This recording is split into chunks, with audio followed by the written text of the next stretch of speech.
This is the moment Wyatt Roy got more than he bargained for in Iraqi Kurdistan. A sudden Islamic State attack catching him and his Peshmerga guides off guard. The former Australian MP was forced to flee, and later coalition airstrikes were called in, killing 5 IS fighters. Wyatt Roy maintains he's long been a supporter of the Kurdish cause. As people on the ground will tell you, the Kurdish fighters are some of the best fighters in the region. As an MP, though, he took a hard line against Australians travelling to the Middle East to fight for Islamic State. If you do leave, we will stop you from coming back in. And if you manage to come back, we will do everything humanly possible to put you in jail. Back home today, there are few willing to defend the former Turnbull minister and his Iraqi sightseeing mission. If anything had happened to Wyatt Roy, it would have put others' lives in danger who might have needed to provide assistance. Australia's defence deployment in the Middle East is a serious matter. It's not an opportunity for Liberal politicians to act out some boyhood fantasy. It was stupid, it was foolish of him to ignore the government's advice not to travel to that part of the world. Do people really think it's a good idea for a public figure, somebody who was just recently a minister in the federal government, saying to Australians, hey, it's fine to go on a little trip to northern Iraq? I mean, this is a war zone. This is profoundly stupid, profoundly selfish. We're talking about a war zone. This is not a Kontiki tour here. It is certainly not a tourist destination, and no Australian should be travelling to Iraq simply to observe the situation there. But Wyatt Roy is a private citizen. He made those choices himself, and certainly I didn't know, and I doubt anybody else in the government knew. Well, thanks for joining us. It's good to see that you're still in one piece. Thanks, guys. Thanks for having me on, and I'm very safely in Dubai. Now, no doubt you've read some of the reviews of your trip back at home. They're not all that good. The Prime Minister says you were very stupid, Scott Morrison said it was a boneheaded thing to do, and Julie Bishop said you were irresponsible. I have seen some of those reports, but let me provide the context, which I think is very important. This is part of the world that I've had a very long-standing interest in. As a member of the Parliament, I went to the Golan Heights at the UN outpost that's on the border, only a few kilometres from a Daesh-controlled town. I also went on a delegation to Baghdad, and particularly important to me, the town of Sinjar, where the Daesh forces, the evil Daesh forces, committed horrible atrocities, as President Obama called it, really genocide against the Yazidi people. I was the first Conservative politician to call for at least doubling the refugee intake, focusing on persecuted minorities, and I'm very proud to say that that is a position that we later adopted. In terms of why I was in Iraq, let me explain the situation.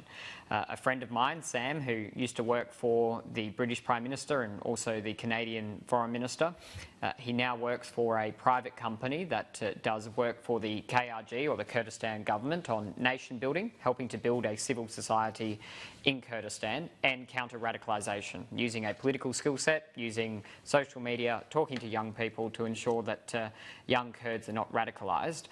He invited me out to Iraq to see what they're doing, to have a conversation about the sorts of things that they're trying to achieve.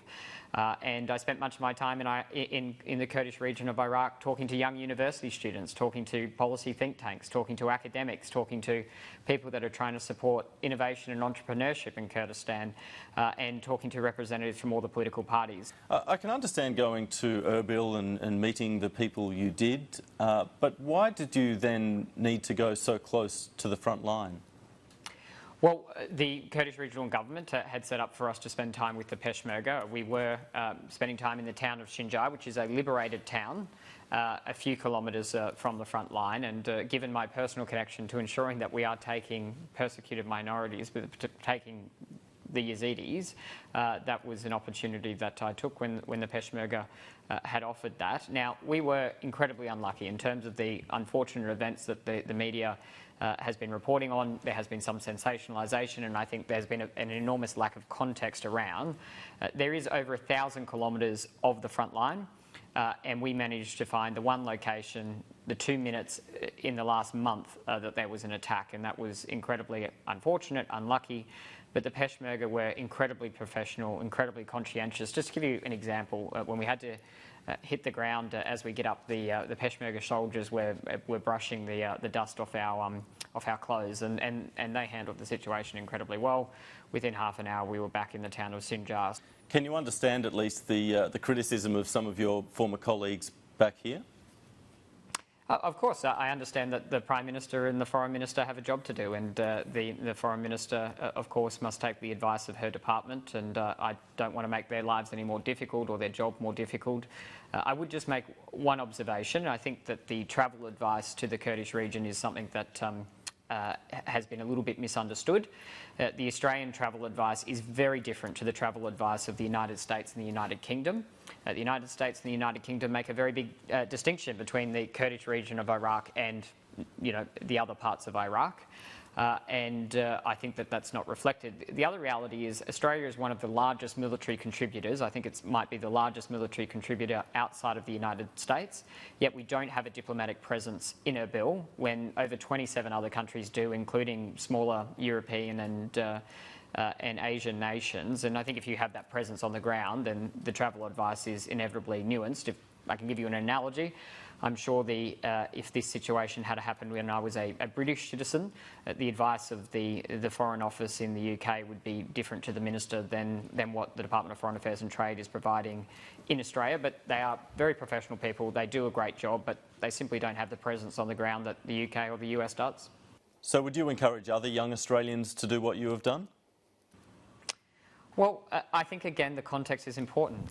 I would never support anyone coming to this region to take up arms, to fight, to do any of those sorts of stupid things. But there are Australians in this region. They are young Australians who are working for NGOs, who are participating in civil society, who are helping build a peaceful, prosperous Kurdistan into the future. And I think if people want to contribute to the future of Kurdistan, to a safe society, then absolutely that is a good thing. And there are many Australians that are doing that. There are very significant political and economic challenges for the Kurdish people, but I think that we should support their aspiration for an independent nation, and we should support them when it comes to developing that civil society. It's very easy to provide a military contribution to a region, and global history has shown what happens when we do that, and I think that's important. But we must also follow that up with that civil society building, that longer-term ability to grow the economy of Kurdistan to provide an inclusive society. The West has a one Iraq policy, and I appreciate and understand that, but it doesn't reflect the status quo on the ground. And I'm not alone in saying things like this. The Israeli Prime Minister has said almost the exact same things. Did you have any help from Australian officials during your visit to the Middle East? No.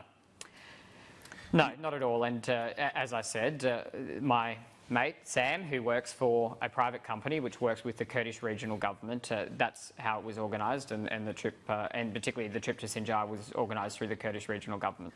All right, well, as I said, it's good to see you made it through, and thank you very much for joining us from Dubai.